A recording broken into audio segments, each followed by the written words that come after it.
Welcome to the Holistic Success Show. I'm Elizabeth Lozano. And I'm Dr. Robert Puff. Today we're going to have a special guest on talking about healthy ways to improve your life and that may even save your life. We're also going to be watching a couple of clips from Dr. Puff. The first one is on searching for peace of mind, and the second one is about barriers to happiness. And one of our questions that you sent in is about setting healthy boundaries. And the second one is about how to have a happy, healthy, and successful marriage. We hope you enjoy our show. Thank you so much for joining us.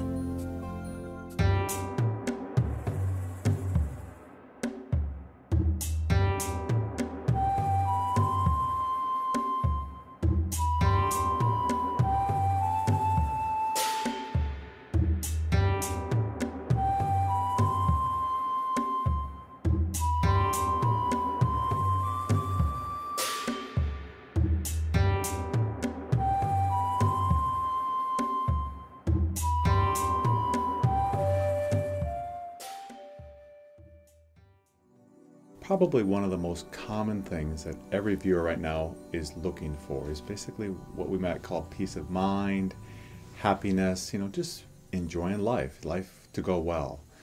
And yet we pursue so many different things. And why don't they work? Let me just give some examples.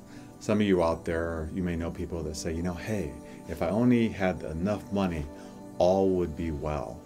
And yet many of us, including myself, know people that have lots of money and all isn't well. So that doesn't seem to be the solution. Money doesn't seem to solve it. You may say, maybe it's relationship. If I had the right relationship, I had the perfect lover, all would be well. And yet, in the United States and around the world, most relationships end. So that doesn't seem to be the solution. It can help. It's part of it, but it's not the final answer. Maybe if I get that degree, maybe if I get that final BA. No one in my family's ever had a BA before. No one's ever had in my family a master's before. Maybe if I'm a doctor, all will be well. And yet we all know, I worked with a man once, I didn't know him real well, but I worked with him. He was a doctor. He'd been doing really well financially, and he ended up hanging himself. So that doesn't seem to be the solution. Let's see, what else might it be? Maybe if I had fame, maybe if everyone looked up to me and everyone thought I was wonderful, I would be happy and all would be well. And that doesn't seem to be the answer. So, we keep looking. And we look a lot of different places. And many of you, including myself, may go through our lives trying different things, saying, does this work? Or does that work? And yet, as I often, kind of talk about throughout the show, I have found examples of people who have been happy that don't have one of the things I've mentioned. They actually have peace within themselves without any of these things. So you kind of have to ask yourself, do the things that I'm pursuing right now, whether it's relationship, maybe it's money, maybe it's fame, maybe it's health, will these make me happy? And if the answer is in and of themselves, the answer is no, then you have to say, well, what then does work? And I think what works, at the bottom line is you have to say, I can be happy here now. Now that's a very difficult thing to do, but you don't need anything for that. If you can find peace and happiness in the here and now, no matter what's happening, you don't possess it, but you experience it, then what you'll find is no matter what's happening to you, if you don't have any of those things, there can be peace. There can be happiness. And I'll be talking more and more about that in episodes to come. I'm going to be doing a series on what really at the core makes people happy. But it's not the things that you often think it is. And again, the news and the media supports me on that. Tabloids are full of examples of very successful, very famous, very wealthy people that aren't happy. So if those things don't work, it's a lot about saying, well, that didn't work for them. Perhaps I'll pursue something else.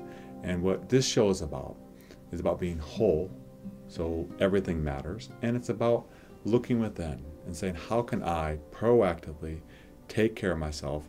And whether everything externally seems to be going haywire, I can still be at peace and be happy right here, right now.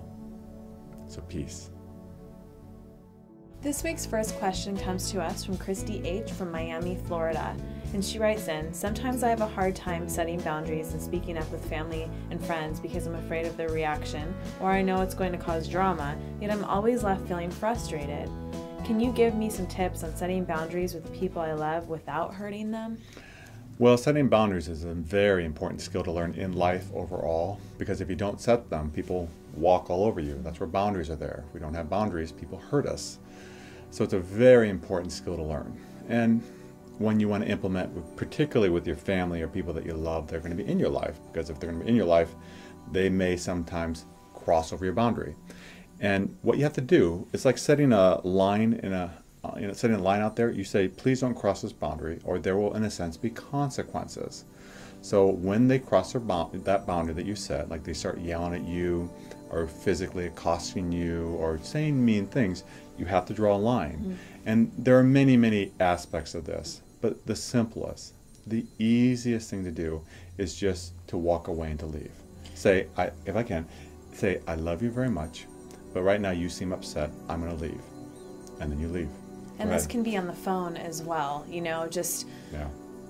understand what you're saying, and you're upset and I'm upset, and I just need to get off the phone right now. And they might not like that, but you're being polite. You're not just hanging up on them, but you're saying, I can't talk to you right now, I'm sorry. And you hang up the phone. Doesn't mean you don't talk to them at a later date, because we don't encourage just cutting people off of your family. That's not really a healthy thing to do, or your friends, unless somebody's really been abusive and just continue to abuse you. But you set limits. It's very, very important to set limits with people, and it is okay to cut off the conversation and say, I have to go right now. And often in the work even that we do with couples, we suggest to them, say, I need to cool off right now. I'll be back in an hour. We can talk about this maybe tomorrow. We can talk about it another time. If it's a spouse, sometimes you shouldn't really leave the whole night. Come back and deal with it later. Because sometimes when people are really upset, they say things when they're in the middle of being angry.